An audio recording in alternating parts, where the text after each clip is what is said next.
जादुई पानीपुरी वाला।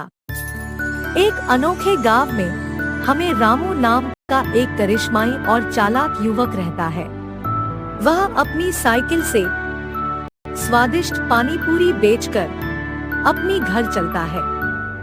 गांव वालों को उसकी पानीपुरी बहुत पसंद है और रामू की चतुर मार्केटिंग कुशलता उसे काफी लोकप्रिय बनाती है। रामू ने कहा, आओ स्वादिष्ट और जादुई पानीपुरी खाओ, आपकी जीभ को मजा आ जाएगा। रामू भाई, तुम्हारी पानीपुरी है ही इतनी मजेदार, मैं तो रोज खाने आता हूँ। हाँ, सच्ची में यहाँ की पानीपुरी कोई और नहीं बना सकता। जैसे जैसे दिन बीतते हैं, ग्रामीणों का रामू की पानीपुरी से आकर्षण कम होने लगता है। व्यवसाय धीमा हो जाता है और रामू अधिक ग्राहकों को आकर्षित करने के लिए नए विचारों पर विचार करना शुरू कर देता है। रामू पानीपुरी की नई किस्मों के साथ प्रयोग करते हैं, जैसे उन्हें स्वादयुक्त शीतल पेय से भरना और उन्हें अद्वितीय बनाने के लिए दही मिलाना। वह बड़ी चतुराई से गांव की गर्भवती महिलाओं को समझाता है कि दही पानीपुरी खाने से उनके बच्चे पैदा होंगे और ठंडा पेय पानीपुरी उन्हें लड़कियों को जन्म देगा। महिलाएं, आपके लिए खास सरप्राइज देखो, यह ठंडी कुल्फी पानीपुरी और यह दही वाली पानीपुरी। इन्हें खाने से एक जादुई अनुभव मिलेगा।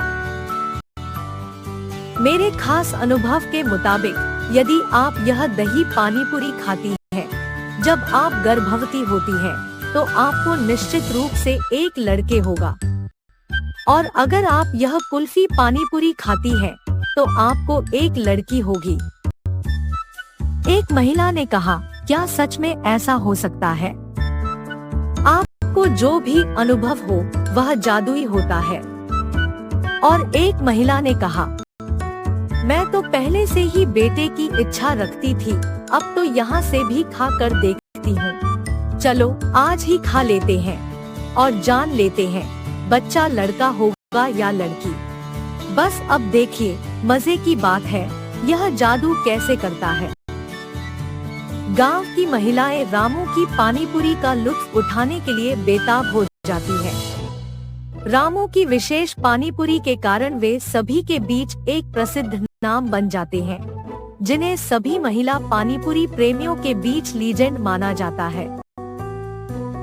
गांव की महिलाएं रामू के दावों में विश्वास करके दही और कूल ड्रिंक पानीपुरी का आनंद लेने लगती है। जल्द ही गांव में रामू के जादुई पानीपुरी की बात से शोर मच जाता है। गांव के बुजुर्ग एक बैठक के लिए इकट्ठा होते हैं, क्योंकि उन्हें रामू की पानीपुरी के प्रति महिलाओं का जुनून नजर आता है। उन्हें संदेह हो जाता है और वे आगे की जांच करने का निर्णय लेते हैं।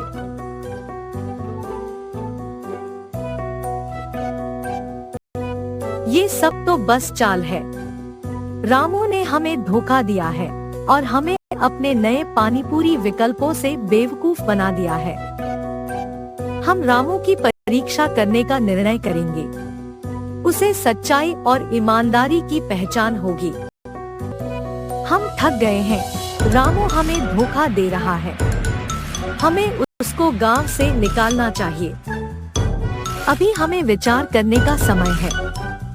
हमें ध्यान रखना चाहिए कि हम उसे भविष्य में धोखा न दें और उसकी इस गलती से सीख लेना चाहिए। रामू के धोखेबाज कार्यों पर चर्चा करने के लिए ग्रामीण एक बैठक के लिए इकट्ठा होते हैं। वे उसका सामना करते हैं और एहसास के एक क्षण में रामू अपनी गलतियों को स्वीकार करता है और माफी मांगता है। गांव वाले रामू को क्षमा करते हैं, समझते हैं कि लालसा ने उसे भटका दिया था। उन्हें उनकी ईमानदारी का सम्मान है और उन्हें अनुमति देते हैं कि वह अब सच्चाई और ईमानदारी के साथ पानीपुरी बेचे। बेलापुर नामक एक सुंदर गांव में विराज और हितेश नामक दो आदमी अगल बगल घरों में रहते थे। विराज उसकी पत्नी गीता के साथ एक छोटे घर में रहता था और उसी घर में पशुओं का पालन करने के कारण उसके पास बहुत सारा दही रह जाता था और इसी कारण वो उसके घर के सामने एक छोटा सा पानी पूरी का दुकान लगा के वहीं पे दही पूरी भी बेचता था। विराज का पड़ोसन हितेश उस गांव में सबसे ज्यादा अमीर था।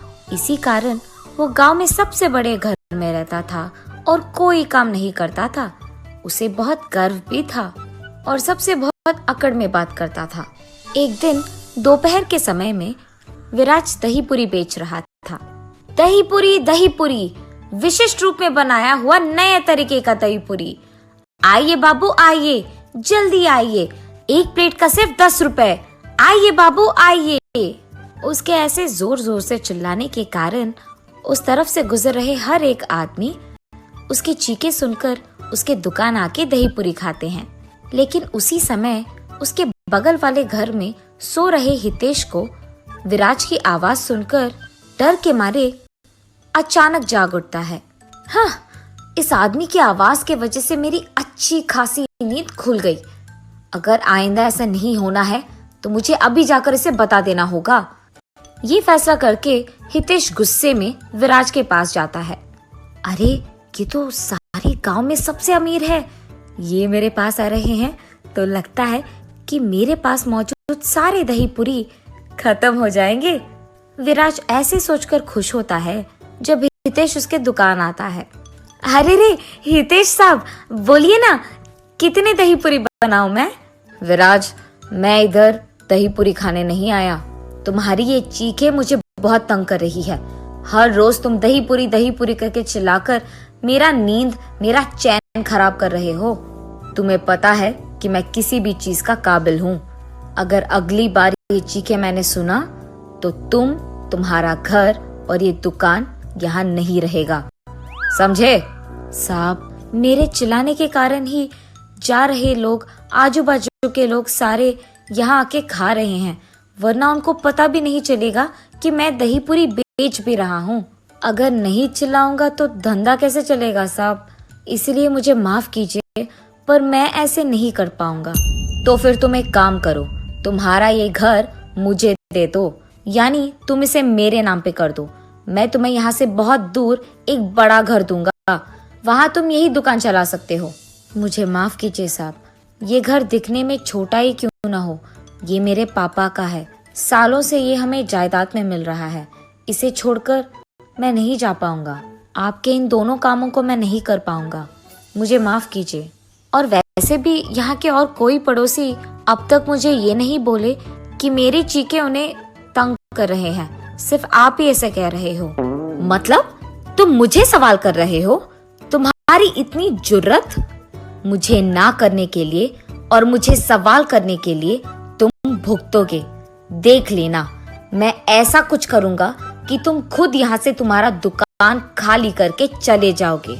ये कह के हितेश वहाँ से गुस्से में निकल जाता है। अपने आप उसे भगाना होगा, पर कैसे जाएगा? क्या करूं? हाँ, ये सही है। मैं उसके दुकान के एकदम आगे एक और बड़ा दुकान लगाऊंगा। उसमें मैं एक ऐसे आदमी को लगाऊंगा जो दही पूरी विराट से भी अच्छा बनाए और वो दही पूरी विराट से भी कम दाम में बेचेगा। ऐसे विराट को छोड़कर सारे लोग मेरे ही दुकान आएंगे। इसी कारण विराट दुकान छोड़कर चले जाएगा।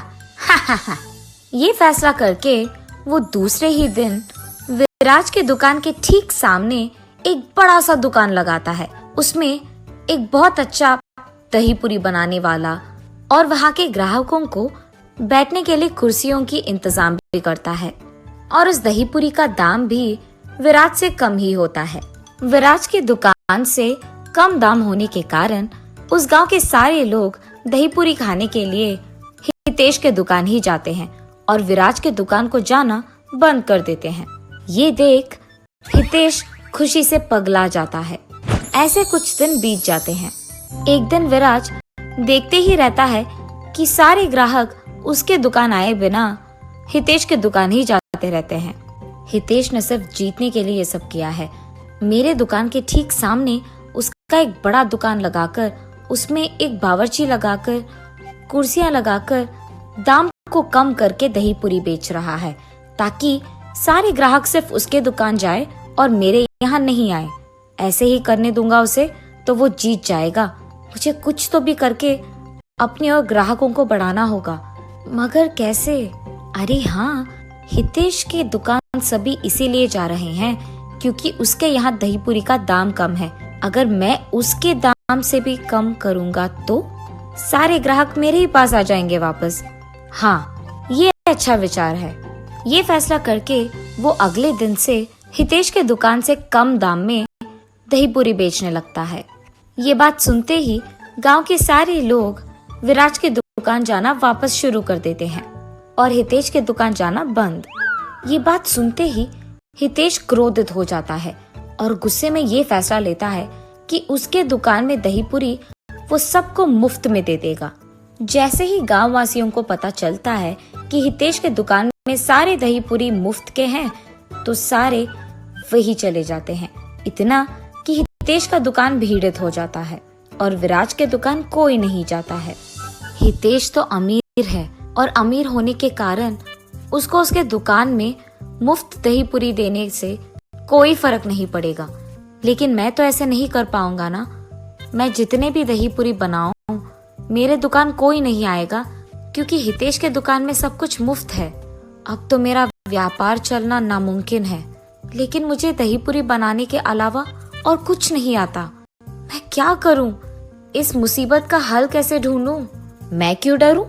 मैं कुछ गलत नहीं कर रहा हूं। मैं भी देखूं तो सही, ये ऐसे मुफ्त में कितने दिन कितने दही पूरी दे देगा। एक ना एक दिन उसके दुकान में दही पूरी खत्म हो जाने के कारण तो कोई ना कोई मेरे दुकान आ ही जाएगा।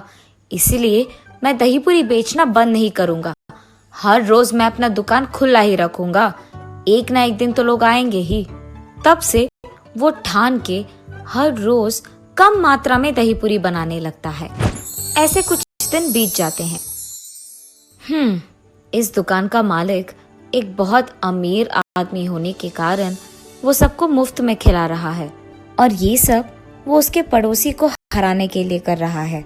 लेकिन मुफ्त में खाना देने के कारण यहाँ बहुत भीड़ित रह रहा है, बहुत सारे लोग आ रहे हैं। ऐसे ही चलता रहा तो एक न एक दिन उसका सारा जायदाद, सारे पैसे सिर्फ सबको मुफ्त दही पूरी देने में खत्म हो जाएंगे और उसे पता भी नहीं चलेगा। और इतना ही नहीं, रात के समय में तो मालिक दुकान में रहता ही नहीं है, तो उसे पता भी नहीं चलेगा कि मैं कितनी दही पूरी को बेच रहा हूँ। तो मैं आज से एक काम करूँगा, इसको यही कहूँगा कि मुझे सामग्री लेने के लिए पैसे चाहिए। मैं कम मात्रा में सामग्री लेकर बाकी पैसों को अपने पास रख लूंगा। यही अच्छा वक्त है, उसे पता भी नहीं चलेगा। इसी बहाने मैं कम से कम पैसों का बचत करूंगा। उसके विचार के मुताबिक ही वो अगले दिन से हितेश को झूठ बोलता था और सामग्री के लिए ज्यादा पैसे लेता था। वो कम पैसों में सामग्री खरीदकर बाकी पैसे उसके पास रख लेता था। ऐसे ही चलने के कारण एक दिन कम मात्रा में सामग्री लाने के कारण बहुत जल्दी दही पूरी खत्म हो जाते हैं और इसीलिए जो भी हितेश के दुकान आता है, बावर्ची यही कहता है कि दही पूरी आज के लिए खत्म हो गए हैं। जब ग्राहकों को ये बात पता चलता है, वो निराश होकर हितेश के दुकान से बाहर निकलते हैं और ये सब विराज देखता है। उसे किसी की बातें भी सुनाई देते हैं कि हितेश के दुकान में दही पूरी खत्म हो गया है। इसी मौका को देख विराज एकदम से चिल्लाने लगता है, दही पूरी, ताजा ताजा दही पूरी, आइए बाबू आइए। ठीक तभी विराज की चीखें सुनकर वहां से जा रहे ग्राहक मुड़कर उसके दुकान आके दही पूरी को खरीद के खाते हैं। ये देख विराज बहुत खुश होता है। भगवान करे कि कल भी ग्राहक ऐसे ही मेरे दुकान आके खाए। मन में ऐसे सोचकर विराज उस दिन दुकान बंद करके खुशी खुशी उसके घर जाता है। अगले दिन भी ऐसे ही हितेश के दुकान में वापस पानी पूरी खत्म हो जाने के कारण सभी विराज के दुकान में ही दही पूरी खाने आते हैं। ऐसे ही कुछ दिन बीत जाते हैं। एक दिन विराज सुबह के समय में जब दही पूरी बनाने के काम में व्यस्त था उसके एकदम सामने वो ये देखता है कि हितेश के दुकान में काम करने वाला बावर्ची उससे बहुत सारे पैसे लेता है।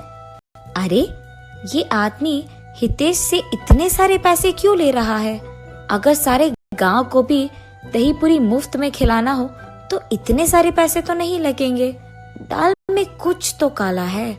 ऐसे विराज सोचने ही लगता है कि इतने में हितेश के बावर्ची को वो पैसे लेकर कहीं जाते हुए विराज देखता है। इस समय में मेरे दुकान तो वैसे भी कोई नहीं आएगा। मैं इसका पीछा करके ये तो देख लूं कि ये इतने पैसों से कर क्या रहा है। ये फैसला करके वो उस आदमी का पीछा करने लगता है। हितेश का बावर्ची सामग्री खरीदने के लिए एक दुकान जाता है। वहां सिर्फ कुछ ही पैसे खर्च करके बाकी सारे उस सामग्री के साथ उसके घर ले जाता है। घर पहुंचते ही सामग्रियों को बगल में रख के उसके बचत के पैसों को बाकी पैसों से मिलाकर उसकी गिनती करने लगता है। ये सब विराज उसके घर की खिड़की से देखता है।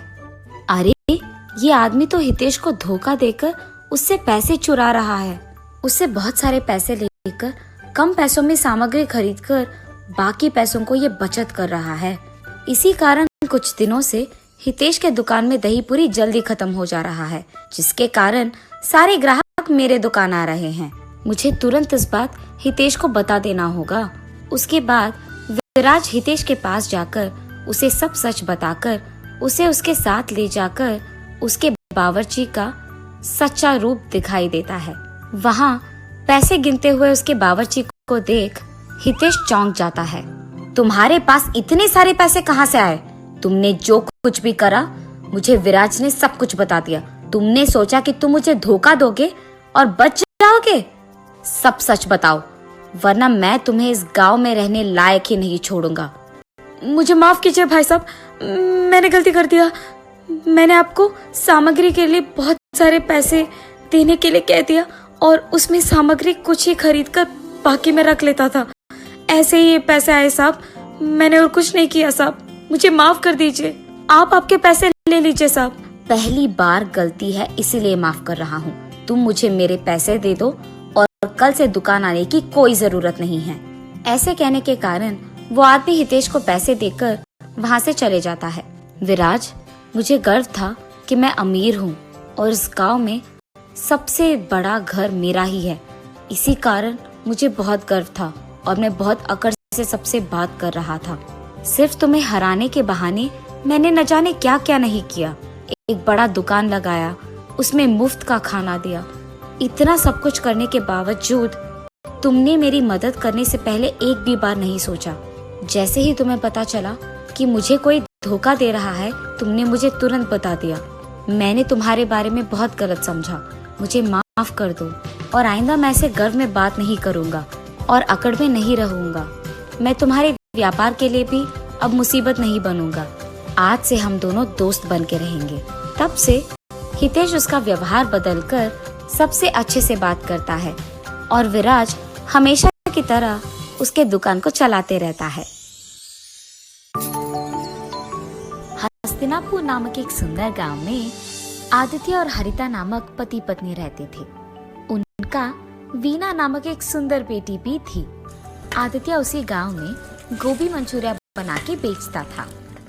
वो हमेशा एक बहुत अमीर आदमी बनने की ख्याल देखता था। ऐसे ही दिन में सपने देखते देखते वो अपनी निजी जिंदगी को भूल ही जाता था। एक दिन आदित्य गोभी मंचूरिया बना के उसे बेचने लगता है। गोभी मंचूरिया, ताजा और स्वादिष्ट गोभी मंचूरिया, एक प्लेट का सिर्फ 40 रुपए। आइए बाबू आइए। उसकी चीखें सुन और उसके दुकान से आ रहे अच्छी सुगंध को देख सभी उसके पास जाने लगते हैं और वहाँ का गोभी मंचूरिया खा के ऐसे कहते हैं, अरे वाह आदित्य, गोभी मंचूरिया एकदम मस्त है, कमाल है। अरे हाँ आदित्य, ये तो बहुत ही बढ़िया है। तुमने एकदम बढ़िया गोभी मंचूरिया बनाया है। ऐसे ही सारे लोग उसके गोभी मंचूरिया की तारीफ करते हुए खुशी से खाते रहते हैं। यही तो चाहिए मुझे। एक दिन मैं ऐसे ही गोभी मंचूरिया बना कर बहुत ही अमीर बन जाऊंगा और मैं एक बड़ा सा गोभी मंचूरिया मंचूरिया बनाने वाला दुकान लगाऊंगा और वहां पे भी मैं नहीं बल्कि मेरे नीचे काम करने वाले वहां गोभी मंचूरिया बनाएंगे। मैं बहुत जल्दी बहुत ही अमीर बन जाऊंगा। वो दिन दूर नहीं है जिस दिन मैं अपना खुद का दुकान चलाऊंगा और मुझे बहुत सारे पैसे मिलेंगे और मैं खुशी से जी पाऊंगा। ऐसे ही वो उसके ख्यालों में खो जाता है। आदित्य, आदित्य, अरे आदित्य, अरे ये क्या हो गया इसको? इतनी बार बुलाने के बावजूद नहीं मुड़ रहा है। हाँ, इसके बारे में ये तो सबको पता है। ये हमेशा उसके ख्यालों में खोया हुआ रहता है। दिन में ही सपने देखता है और निजी जिंदगी भूल ही जाता है। इस गांव में अब तक किसी ने भी इसको मंचूरिया के पैसे नहीं दिए हैं। इतना खोया हुआ रहता है ये। चलो चलो, अब इसको बुलाकर कोई फायदा नहीं है। उस आदमी के ऐसे कहने पर वो दोनों वहां से बिना पैसे दिए चले जाते हैं। आदित्य के इस बर्ताव देख उसकी बीवी बहुत चिंतित होती है। उसको हमेशा इस बात का चिंता रहता है कि ऐसे ही अगर आदित्य अपनी निजी जिंदगी के बारे में भूलकर सपने में ही जीता रहेगा तो उनकी बेटी का पढ़ाई का क्या होगा। और इसी बात को लेकर वो हमेशा दुखी रहती थी। हर रोज अपने बेटी के बारे में और अपने पति के बारे में ऐसा सोच सोच कर चिंतित होने से कोई फायदा नहीं है। मुझे अब खुद ही कुछ करना होगा। मैं देखते देखते अपनी बेटी का जिंदगी खराब नहीं कर सकती। इसीलिए मैं खुद से पैसे कमाऊंगी। कोई भी काम करके मैं पैसे कमाकर अपनी बेटी को पढ़ाऊंगी। अरे हाँ, मेरे पिताजी तो उनके खेत में गोभी उगाते हैं ना। मैं भी उनकी सहायता करूंगी और ऐसे ही मैं पैसे भी कमा सकती हूँ। तो चलो, मैं गोभी उगाकर आए हुए पैसों से अपनी बेटी को पढ़ाऊंगी। और उसके फैसले के मुताबिक ही हरिता उसके पिताजी के खेत में गोभी उगाते हुए उनकी मदद करते हुए आए हुए पैसों से उसकी बेटी को पढ़ाती है। ऐसे बहुत दिन बीत जाते हैं। एक दिन जब आदित्य उसके दुकान में गोभी मंचूरिया बना रहा था तो उसे एक आदमी उसके कार में उसके आगे से निकलते हुए दिख जाता है। उसे देख वो अपने आप में सोचता है, मुझे जल्द से जल्द इस गांव में सबसे अमीर बन जाना होगा और उसके बाद मैं सबसे बड़ा कार खरीदूंगा और ऐसे ही सारा दिन उस गाड़ी में घूमता ही रहूंगा। ऐसे ही ख्यालों में खोए हुए वो दिन में सपना देखने लगता है कि वो उस गाड़ी में बैठा है और पूरा गांव सैर कर रहा है। इतने में वो भूल ही जाता है कि उसने गैस पे गोभी मंचूरिया को लगा दिया और उसे बंद नहीं किया। इस कारण गोभी मंचूरिया कुछ देर बाद जलने लग जाती है और आदित्य को ये बात बिल्कुल पता नहीं चलता है। इतने में एक आदमी आदित्य के पास जाता है और उसे बुलाता है, सुनिए सुनिए भाई साहब।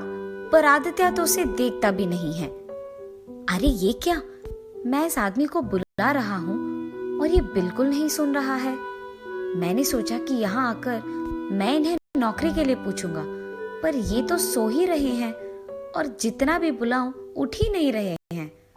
पर यहाँ और कोई भी तो नहीं है, मुझे इन्हें जगाना ही होगा। हेलो भाई साहब, आप सुन रहे हैं? भाई साहब उठिए। उस आदमी के जोर से बुलाने पर आदित्य अचानक उठ जाता है। हाँ, कौन हो तुम? क्या चाहिए तुम्हें? भाई साहब, मैंने वो सोचा कि आपकी दुकान में अगर कोई काम हो तो। कोई भी काम चलेगा, मैं कुछ भी करने के लिए तैयार हूँ। मैं अपने दुकान में काम खुद कर सकता हूँ। अरे यहाँ मैं आराम कर रहा था, अच्छा खासा एक सपने को देख रहा था और तुमने मुझे जगा दिया। चले जाओ यहाँ से, तुम्हारे कारण मेरा अच्छा सपना टूट गया। मैं तुम्हें कोई काम नहीं दूंगा। आदित्य के ऐसे कहने पर वो आदमी बहुत दुखी होता है और चुपचाप वहां से चलने ही लगता है कि इतने में उसे दुकान से जलने की बू आने लगती है। ये जलने की बू कहाँ से आ रही है और लग रहा है कि बहुत भयानक भी है। ये सोचते हुए वो इधर उधर देखने लगता है।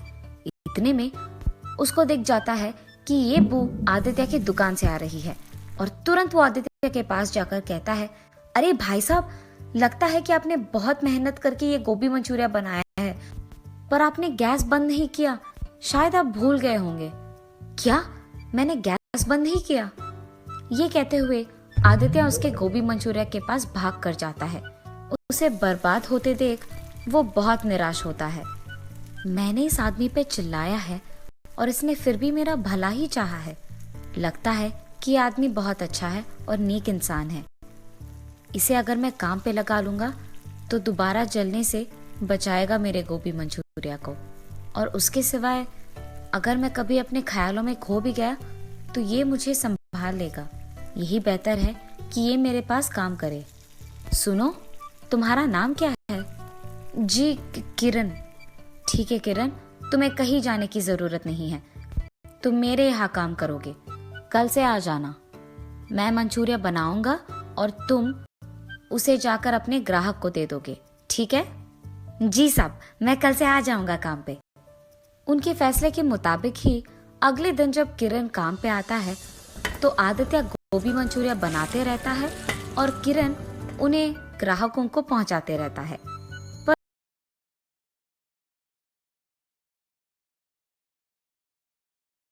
भूल जाता है।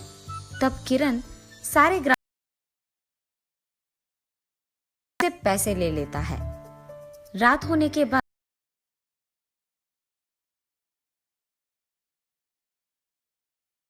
लगता है रात हो गया। चलो किरण। जी साहब। और साहब, आज के पैसे ये लीजिए। हाँ, मुझे तो पता भी नहीं था कि तुमने ग्राहकों से पैसे लिए हैं, और तुम ये बात छुपा भी सकते थे, पर तुमने ऐसा नहीं किया और बहुत ईमानदारी से तुमने मुझे आज के पैसे दिए हैं। मैं हमेशा अपने ख्यालों में खोया रहता हूँ, इसलिए कभी पैसे घर लेके नहीं गया हूँ, पर आज सिर्फ तुम्हारे कारण मैं इन पैसों को घर लेके जाने वाला हूँ। मुझे बहुत खुशी हो रही है। ये लो, इसमें आधा हिस्सा तुम्हारा है। ऐसे कहकर किरण को उसका हिस्सा देकर खुशी खुशी वो पैसे उसके घर लेके जाता है। घर जाते ही, ये लो हरिता, आज के पैसे। क्या आप पैसे लेकर आए? मैंने तो सोचा ये दिन कभी नहीं आएगा जी। मुझे आज बहुत खुशी हो रही है।